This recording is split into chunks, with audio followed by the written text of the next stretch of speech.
I spent a lot of my adolescence worried about love, acceptance, my dream and fears, as well as my humanity. It's caused a domino effect to today, where I feel like I'm living out the stories I made up for songs, almost eerily similar sometimes. But then again, the only thing that's really changed since me at Hypnotic and me after September Spirit is the setting I've been working in. My brother housing me after getting kicked out on Thanksgiving was never part of the plan, but it's been how I've been surviving since 2022 almost. I've made a lot of music to describe how that's made me feel, but I almost forget that people have observed my existence in their own lives, and that's a whole different feeling that still doesn't quite feel real. There's been over 100,000 people listening to me over the year 2024. And these people still exist in 2025, so I got curious. I figured the first time I cried to a song I made was Head Rush. But the reason I wasn't crying before was because of how emotionally repressed I was. I didn't know the depth of myself because exploration came at a cost of punishment, traditional parentings and all that. One thing I always was though, was honest. Even if I was lying for the sake of a bar, I was still honest with the intention of the song and how I felt about it. I can cringe at some lines later in my life now that I've learned more, but still, ultimately, I am proud of myself for walking bare naked in a world of fur coats and big chains. My goal was for the art to save me, and save me it did. It also saved you, and the people like you. Isn't that beautiful? How observations in the midst of tragedy can cause a shift in the perception of our own stories. We became friends the more you listened to me. You began to hear about my core values, the people I love, the things that's happened to me. We connect personally in an impartial way. Some may call it the beginning of a parasocial relationship. But it's the reason we love art nonetheless. The artist reminds us of our human struggle, and this shit just fucking bangs. Nye, a Patreon supporter, says, "Your music as a whole for sure had an impact on me. I remember I first started listening to you right before you dropped the second Wizard album. All summer I had those two albums on repeat. If I had to pick one song though, it would be Scarface. I remember I used to listen to it a lot when I went through a breakup a few months ago. The lyrics really resonated with me. She still wanted to be with me and a part of me did too, but I was stopping myself from getting back with her because of how toxic she was. The whole thing with the where are you when I'm trying to find you always hit hard. Cause I was always trying to look for the idea of her I had in my mind when I knew that she was just lying to me all that time. And the part where you say, I can't last forever, and we can't be together, was just also too real. Also just who you are and seeing your music grow and develop over time is crazy inspirational. Like seeing you follow your dreams while making amazing art. I love you, Patty. I love you, Nye. And I understand, man. I was definitely writing from that place in my heart, you know, feeling unwanted, feeling lost.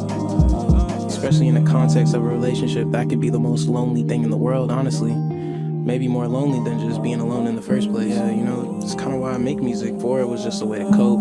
I guess it still is, but now it's like I can do good with it. I can put a smile on other people's faces. And that really inspires me and changes the way I view little things, you know, like the little songs I don't really care about. Because somebody might care about them more than I ever do. J Megalomaniac, a Patreon supporter, says, I'm not even a new fan, but honestly, no other song has touched my heart and soul the way September's Temper did. It honestly made me reflect on my relationship and grow as a person. And to be honest, I didn't know a song could do that.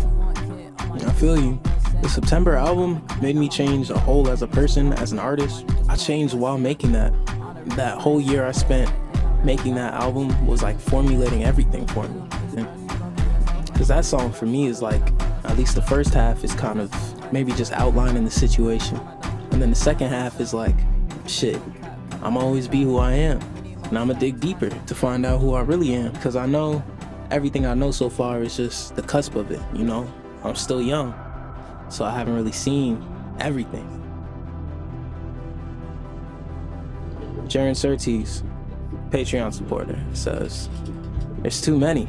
Ether, The Sun, Scarface, that's a big one for y'all. Hidden Rose, Sunken Grave, Los Cementes, Rosewater, Quantum Immortality. But the reasons are all the same. You are able to convey feelings through your sound that made me realize I wasn't the only one feeling that way. Yeah, man. A big part of life as an adolescent for me was like fake loneliness. It was like feeling like I was alone, even though I had so much around me. Although at times I definitely was alone, you know? So it like made it more real. But there's always somebody more like you than you actually think. In fact, that's probably why you gravitate to my music, because we're alike. You agree with what I'm saying because you've probably thought a version of it yourself, even subconsciously. I'm happy that you had so many to choose from. Ether is a very good pick. Thank you for your response. Gregory Muscat, a Patreon supporter, says, "Hey, I listened to it for an entire month without missing nearly a single day. Learn every lyric, try beatboxing to it too, lol. I want to hear that." Either way, Hey has been a major part of my world in music and still is. I feel you and thank you. Hey has definitely been the kickstart to a creative field of just explosive sound for me. Hey has always been a reference track of like what I do when I feel like I'm musically cornered. You know what I mean? I innovate, I outbreak, and I make a different direction. Corinth, a Patreon supporter, says, "Roach easily was the first Overpade song I heard, and I could never go back after I truly dived into your music." I didn't realize how good of a song Roach was when I dropped it, man. But it's definitely that banger, man. It's definitely that banger that I wanted. And you know, I low-key thought that Thanksgiving verse would ruin the song when I added it after Marika sent her verse. But man, that shit made it, if anything. It's good to know going back that I made the right decisions. I appreciate your response, Corin. Refried Bean, a Patreon supporter, says, "Coffee and Weed was the first Overpade song I ever heard, so it holds a special place in my heart." That's crazy. A lot of the songs in Wizard are also really important to me. Skittish and Starship are probably my favorites. Thick and Thin is probably the most important Overpade song to me though. The music video is immaculate, and for me, the song captures this idea of feeling lost and beaten down and remaining hopeful despite it. Yes, bro, Thick and Thin is exactly that. And for Coffee and Weed to be your first song that you heard from me is crazy. I feel like that makes sense though, more than I realized. Because it is just so in its own lane. It's not part of any story for real. It just happened randomly. But I'm glad that got you into the COVID, my boy. Riri Fried Bean also ordered a poster, if I'm not mistaken. So thank you for the response and the purchase, my boy. Appreciate that. Nova Core, longtime friend. I have a few different ones. Time Capsule 2 as a whole, specifically Public Disservice, is very special to me, as I was there for the making of most of them. On God, on stream. That was probably one of the best times in my life. Second being Quantum Immortality. Funny enough, that was also the worst time in my life. I presume yours too. Last is I Wish You Love, for reasons. Honorable mention too, Honest, Lando's Interlude, demo version, Me Too, and Kid Cudi. Quantum Immortality is one of those tracks you make when you're on the brink of like severe harm, so the universe gives you a gift. I feel like that shit has always extended past myself. Like, I low-key be forgetting I made that song. But the concept has always existed, you know what I mean? Just the idea, well, I won't say always existed, but recently existed. Just the idea that, shit, maybe it worked. One time, maybe it did. And that was just the end of it. But the fact that we still here means something, you know what I mean? And it means a lot, considering what I was going through at the time.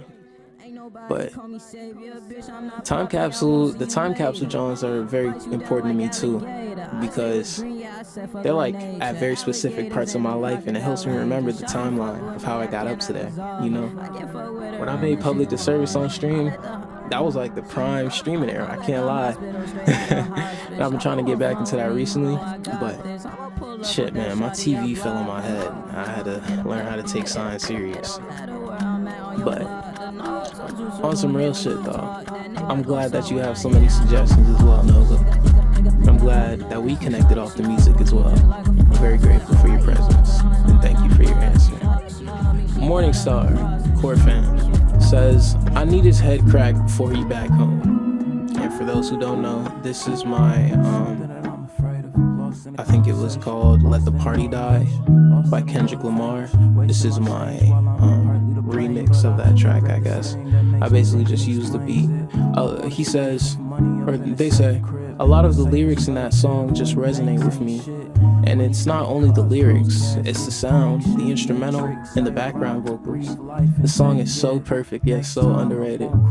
Back in the day, I would have said Orion, though. Nah, that's real. Both responses are definitely real. Yeah, honestly, that track is slept on, but I know it's gonna be one of those tracks that become like loose for core fans, for real. People who love like the stories I tell. I'm very appreciative of you mentioning that track though, because that track does mean a lot to me, and it was during a very ecliptic time in my life. Shit, but when is it ecliptic, my man? Like, for real. But Orion, yeah, I'm not gonna lie, Orion, every time that song comes on, I don't know if I have the power to skip it. You know, sometimes I skip my whole shit because I'm not really in the mood for it, or like I skip certain songs because I'm not in the vibe. But every time Orion comes on, I just have to listen, man. Like, it's just walk down the road, lock to the side. Thank you for your response, Star. Appreciate you. Juline, Patreon supporter, says, Bad High mainly, because the sound just puts me in a mood, something nostalgic like. It makes me feel calm, and when actually listening to the lyrics, it reminds me and gives me a sense of melancholy. It kind of makes me think and reflect on myself. I appreciate that. Yeah, Bad High, that is in the cut. That is in the cut, dude. For real. That, honestly, when I was younger, I kind of thought bad of my older music, but it was very good. It was very good. I feel like it was,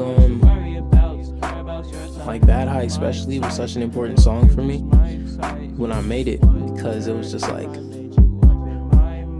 I was just ready for the trip to be over a lot of times in my life. And that was like one of the first times I remember I could take my art and make it comedic about the way I was feeling. And you know, I think at the start of that track, I have my friend Derry telling me to drop music, because that's all niggas would say to me, bro.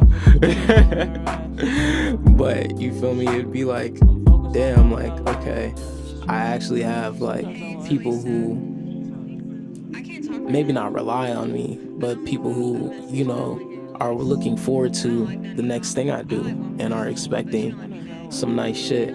So instead of looking at my life as depressing, I kind of found a purpose in it. And that was really the purpose of that track. But yeah, honestly, that's another no skip. Can't skip Bad High when it comes on in the car. It's just perfect. It's perfect for its age too. Thank you, Juline, for the response on Patreon. Next response is from Gabby, a very close friend.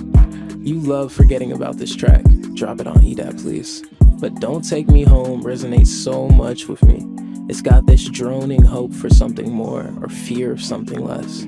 Plus, you recorded the music video in the home state. Yeah. The lyrics to Don't Take Me Home hit me too.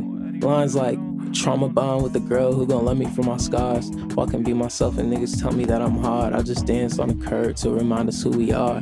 Shit feels like a snapshot of my life when you released it, but it also holds values and images that I hope will last a lifetime. Anywhere, just don't take me home. I love you, Gabby. Thank you. Yeah, honestly, I do be forgetting about Don't Take Me Home, and I'm sorry about that. But every time I come back to it, I remember, okay, like, yeah, I've been doing this for real. And, bro, I remember I was feeling so hopeless. That was, that was breakup era when I was filming, Wanderlust in New York City. But shit, bro, I was like, you feel me? I was just enjoying the feeling of being in my state, and I was alone. I was just in the state alone, just doing my own shit. And I was like, damn, bro, I'm really just here by myself. Like, I can do anything I want. Like, the free will started kicking in. And so, you know, Don't Take Me Home was kind of just like, damn, bro, like, I don't want to go back and have to process this shit. I just want to keep going. and it was kind of like running from my problems, but in a fun way, in a musical way, and in my own way that relates to my spirit. And it was beautiful. Yeah, I definitely will drop it. I thought I dropped it on platforms at one point. I'm pretty sure I did. I guess it got taken down or something. Or maybe was it just on SoundCloud? I don't know. I'll look into that for you, Gabby. I appreciate this response, though. Next response is from Brev, the super fan. Hashtag I love Overpade. Moon Lady in 2021, because it was the first Overpade song I've ever heard. And it completely opened me up to the quote-unquote underground. After I found you, I completely drifted away from the mainstream radio stuff, and my life changed, and I found one of the greatest, most influential artists ever. Thank you. Damn, thank you. I found a ton of other artists since then, and my taste has totally changed, but it started with Overpade. I love Overpade. From Brev.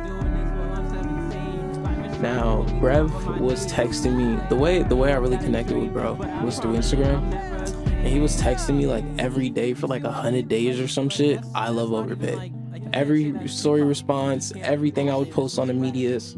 And that was during my flop era, bro, where like shit wasn't performing. I don't want to say shit wasn't performing, bro, but it's like, you feel me? I was looking for TikTok buzz and all that shit and momentum for like the shit I was finna put out. And it just wasn't hitting. And so I was like, ugh. But every time I would post and I see Brev, I'd be like, yeah, you're right. It's just another bottle in the barrel. Like, you feel me? I gotta keep going type shit, yada, yada, yada. And I don't know, bro. He's just really been like a background force of, support for me. And I really appreciate Brev and people like Brev who do gestures like that, especially like following me onto different platforms like Patreon and being so active over there too. But yeah, Moon Lady, honestly, bro, Moon Lady is the first time I ever orchestrated a song, bro. It was so many samples. Like, if I go back into that FLP, I'm pretty sure I could find it. It was just so many samples and like patterns that I had created, just layering everything one by one.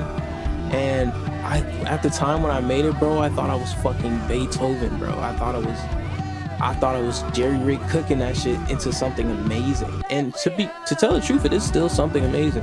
But it's just like, damn, like that was like my magnum opus of that era for real. And I can't take that from my younger self to even say it's like comparable to anything I make now. But it definitely does remind me of September Spirit. Like, if it kind of does feel like that was my September Spirit back in the day. But yeah, Moon Lady definitely means a lot to me. I got a bag for you.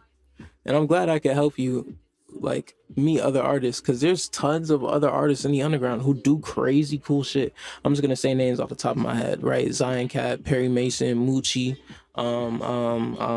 damn, why am I forgetting my name? Noah. Damn, of course, Noah. Damn, why am I forgetting everyone? DDK, I already said Moochie. Shit, nigga, look at who I follow on Instagram. It's like mad niggas. Malachi, bro, it's just mad niggas doing crazy shit. And you feel me? I'm glad to be that gateway for you. It's other niggas doing crazy shit out here. That's all I'll say, man. That's all I'll say. Thank you for the response, bruv. Second to last, we got Joseph Van Houten, a super fan. His response was on Patreon, and he said, "Moonshine for me. The second half of that song is euphoric. The Sun and Scarface are really good. Quantum Immortality is a perfect depression song. These songs make me feel like you know how I feel in the moments I choose to listen to them. It's helpful because I'm never good at expressing emotions. I feel you, bro. Sometimes you don't know what's bugging you until you know how to label it or until you know what's related to. And I'm glad to, have something for you to relate to, especially when, like, emotions can be so formless, bro. Sometimes you deadass just don't have the words, and sometimes it is a feeling, like it is a sound. And that's why I think music is so beautiful. A lot of y'all mentioned Scarface and The Sun, which is crazy, because Scarface is such like in the cut track, but I see a lot of y'all pay attention, and I will be announcing something about the Sun Dragon remaster. Oh, I got y'all. I'm gonna put it on platforms too and everything. You feel me? But that's when the season changes. For now, I just want to say thank you to Joseph. He interviewed me the other day. It was a really cool interview. Him and his friend. That shit was fire. But on to our next and final Patreon response from Shibe. Kept it short and sweet. Said definitely Aquarius 911. 91111. 1111. Yeah, okay. Aquarius 91111. That was like my first time really committing to, like, I won't say writing a 6-minute song, but like performing it and feeling confident about it. Like when I made that track, I was like, yeah, like this is a direction that I love. And it kind of inspired for instance, tracks like Bad High, you know what I mean?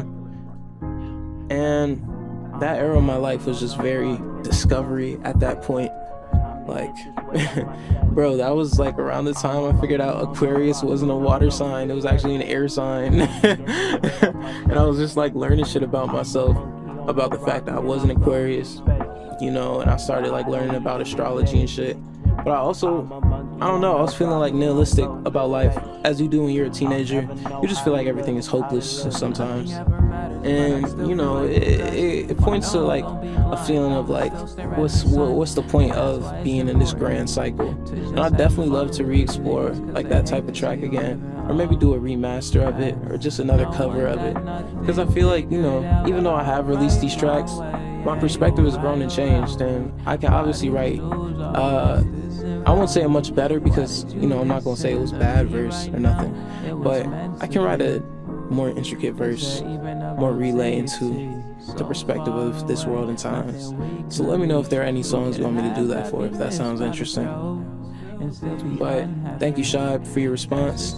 Thank you, all of you, for your response and your followship on Patreon.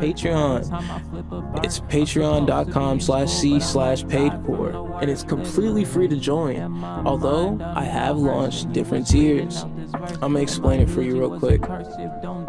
So if we go to the membership tab and scroll down a little bit, we see the first membership tier is Just the Art Kit. Now this will give you exclusive discounts on features, commissions, and any merchandise within like the thing of the Patreon and within my Shopify. And basically this is just a subscription to just the art. So you get like a little technical shit, but really it's just all the art that I post on my Patreon or on other platforms. But you get it first. You're like in an intimate group with other people, and you're, you know, actually a part of the community, as opposed to like scrolling on Instagram and praying for luck that you'll see in an Overpade post. Because I'm not gonna lie, I haven't been, for those of you who haven't been keeping up, I have not been on the app. So I've just moved completely to Patreon. So if you want to hit me up, that's where you gotta be at. Patreon or Discord, bro. I appreciate you, and I just want to say, Overpade may have been depressed, anxious, self-deprecative, and a scrambled boy in a world of boiled eggs, but he brought us together. Me, Michael, you, the observer, I'm forever lucky. It's not just one good idea that brought us here. It's my entire life. And although the beginning was really hard for me, I'm happy to have made it a bit easier for us to survive. Thank you for watching or passively listening. I'll see you next time. Safety, gango. Peace! That's a wrap. There's no need to breathe, we should all just leave. On no rock and I'm floating through space. Time to get this weight off my chest. I'm a monkey on a rock and I'm floating through space. Time to get this weight off my chest. I'm a monkey on a rock and I'm floating through space.